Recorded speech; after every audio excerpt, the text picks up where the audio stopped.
That's Gerald Couch. He will be providing information on the recent updates to the safe recovery of Maria Gomez-Perez. After that, we will take a few questions. And after that, we will also be emailing a media statement updating you on today's information. One housekeeping rule, please, when this is concluded, if you are going to be interviewing people other than law enforcement, please take those interviews outside to in front of our building. Okay? Thank you very much. Sheriff Couch.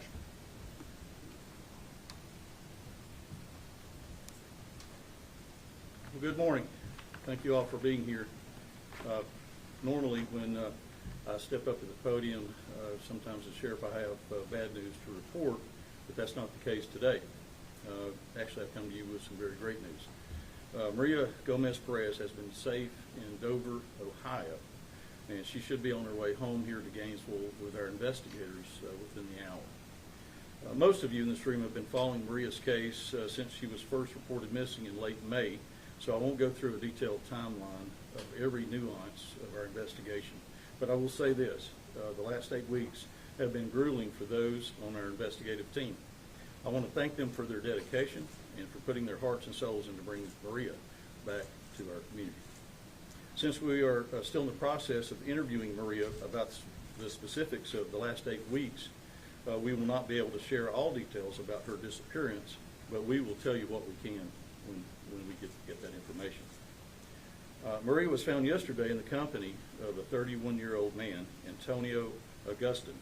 He's a Guatemalan native, and he'd been living in northeastern Ohio. We believe Maria had been communicating for a time with Mr. Augustin via Facebook Messenger and some other online apps. Maria had indicated that she was unhappy and she wanted to leave home.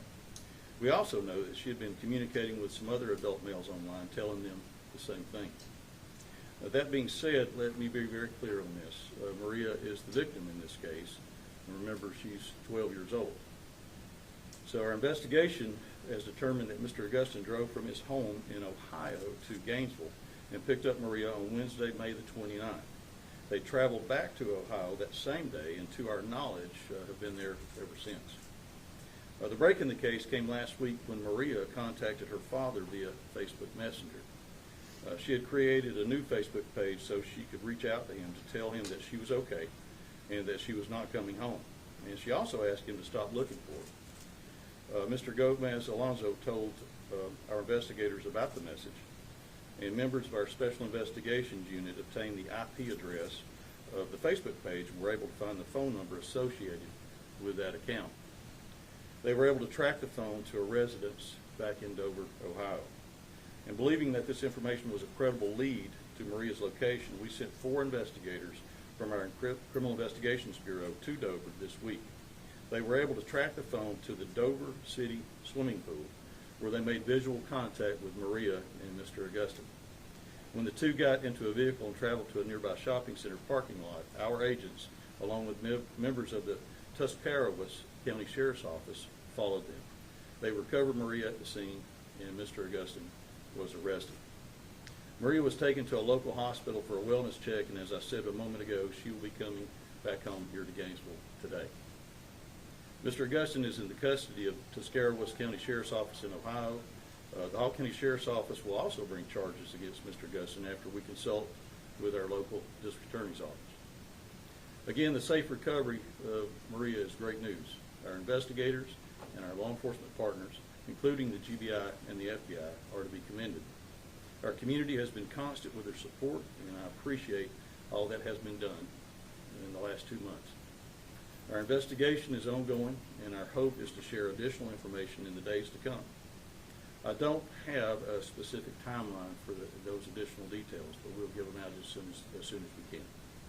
I can't let this moment go without imploring our parents, grandparents, and guardians to watch over their children very closely. Technology is a wonderful thing. It helped us locate Maria, but also technology can also be used for evil. It's why Maria was able to leave Gainesville with a stranger and travel 9 hours away from home. So please know what your children are doing and who they're communicating with. They're our most vulnerable and our most valuable citizens, and it's our duty to take care of them. So thank you. Now I'll take a few questions.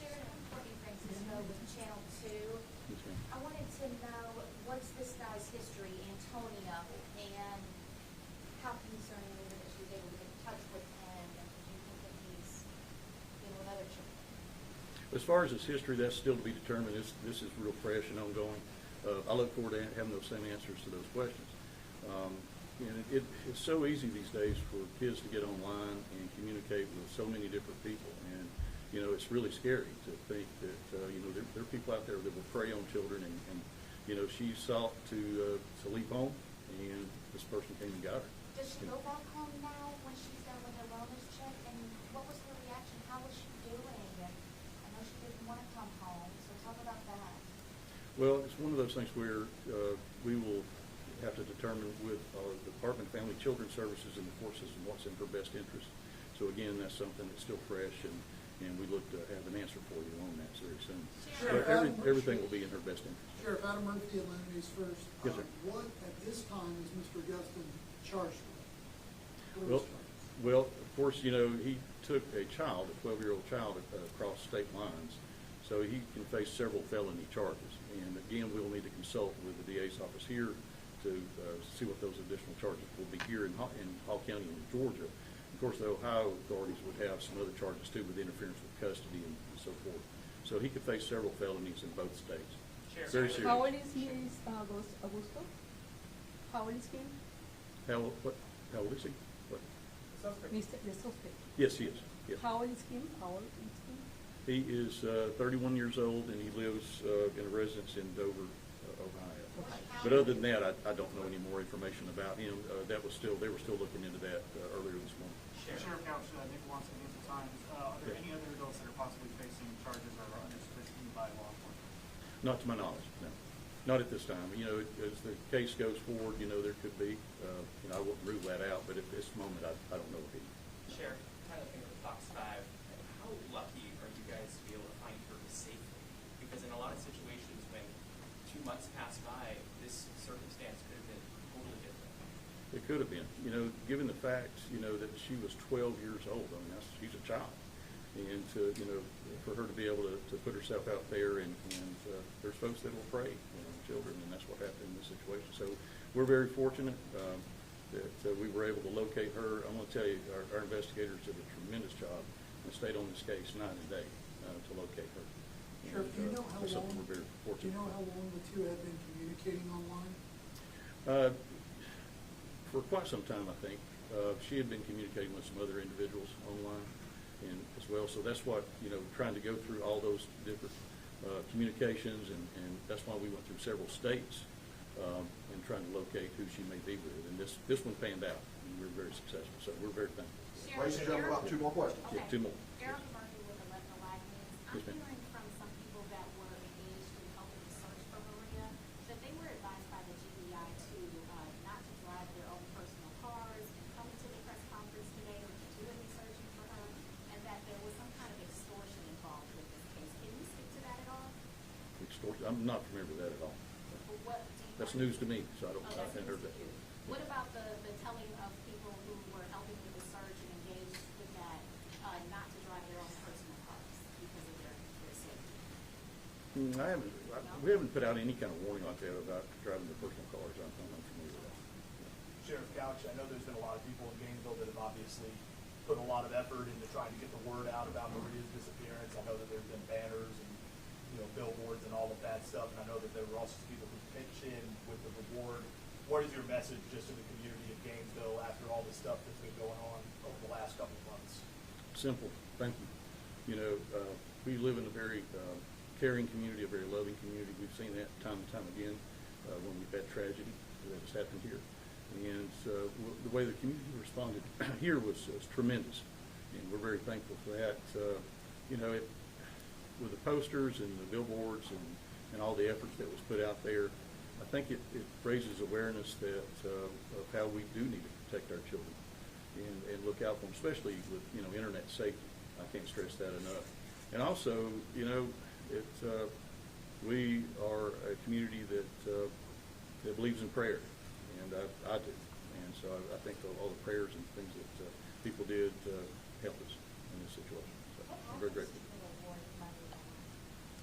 Well, with this, actually, Maria, her communication with her father led to her own location, so she will not be getting a reward, of course. But that was one thing that a lot of folks stepped forward. I had phone call after phone call from business leaders in town offering their support. And so again, it goes back to your question about the community. That there was such an outpouring of love and concern, and that's very heartwarming. You don't see that in a lot of parts of the country these days. So very fortunate. I'm sorry? Do they get that money? Well, actually, they pledged the money. We never collected it. It was one of those things where, if and when we determined that there was an individual that located her, then we would, call those individuals to write checks, basically, for that. Sheriff, just Okay. one more question, and that is, I'm also hearing that the department did not notify Maria's dad when you found her. You put it out on social media first. Can you speak to that? That's incorrect. That's incorrect. That's incorrect. Okay. The lead investigator contacted her father last night, or yesterday, rather. So, yeah, that's incorrect. Okay. All right. That's going to be it, guys. Thank you very much. Thank you.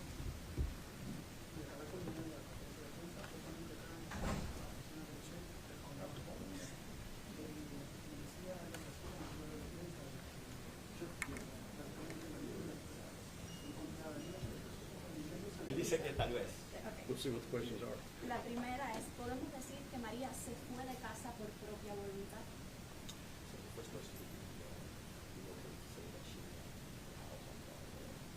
Yes, she did.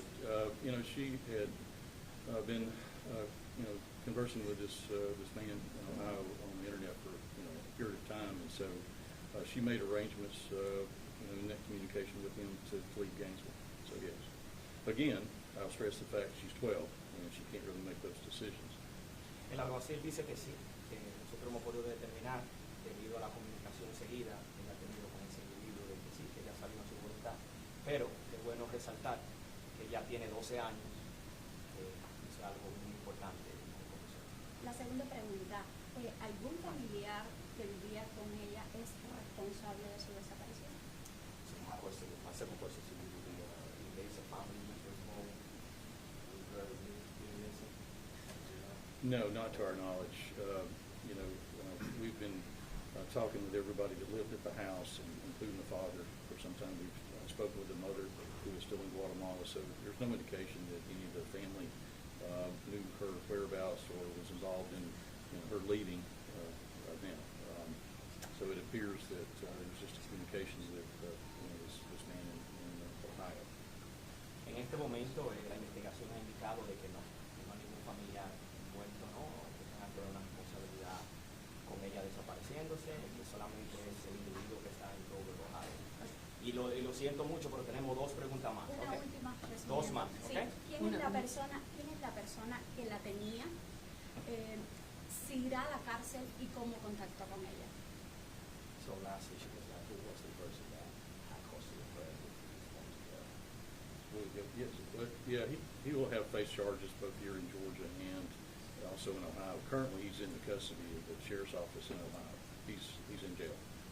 Sí, él está ahora mismo en custodia y él va a enfrentar cargos. ¿Pudiera decir quién es, por La favor? persona, el nombre de es Antonio Agustín, de 31 años. Y una sola pregunta más, ¿ok? Algo así, La ¿qué menor- mensaje le puede dar a nuestra comunidad para evitar situaciones como estas a futuro? He wants to know, Sheriff, what message do you have to our community so we can avoid this type of situation? Be very mindful of what your children are doing. As I said earlier, pay attention to especially their online communication, because there's so many dangers out there now, and to teach internet safety. In fact, our sheriff's office, we have a class here that we can actually teach folks what to look out for. El papá So de I would María. encourage that. But just be mindful of what your children are doing. Really pay attention. Nuestro alguacil dice que hay que monitorear a nuestros hijos, hay que tener mucha precaución. Él dice que nosotros ofrecemos programas para educar a la comunidad en cómo ser proactivo y en cómo estar monitoreando a nuestros hijos. El papá de María cooperó con la investigación. Last one. La última, Yeah, ¿ok? Por last favor. one, I promise. He wants to know if that is helpful in our investigation. Yes, he was helpful. Sí, él nos ayudó en la investigación. Y no más preguntas. Muchísimas gracias a todos. This lady had one question. We'll take one more question. Thank you very much. I wanted to know, is there any indication that this gentleman has done this before, or or does he have any kind of record or anything like We that? were asked earlier about that very question, and that's still to be determined. They'll check out his record and all that, so this is really fresh. And so eventually we'll be able to tell you all those answers, but we don't have them right now. Thank you so So much. I will. Yeah. Thank Thank you guys, that's it for today, thank you very much. Thank y'all for coming. Thank you. Appreciate it. Gracias por la traducción. Thank you. Un placer, ¿ok? Gracias. Appreciate it. Long time, long time. Great news today, Cherry. That's good. We are happy for that. We are happy. Good job, good job. Very possible that they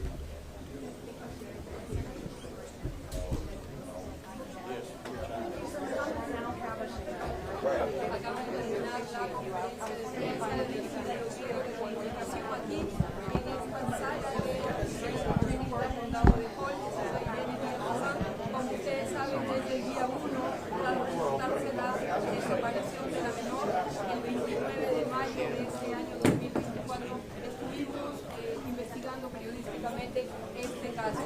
El sheriff Gerald Couch acaba de dar una explicación mediática de lo que ocurrió con la niña y contacto aparentemente con varias personas a través de las redes sociales y finalmente fue encontrada sana y salva. Ha sido puesto en custodia Antonio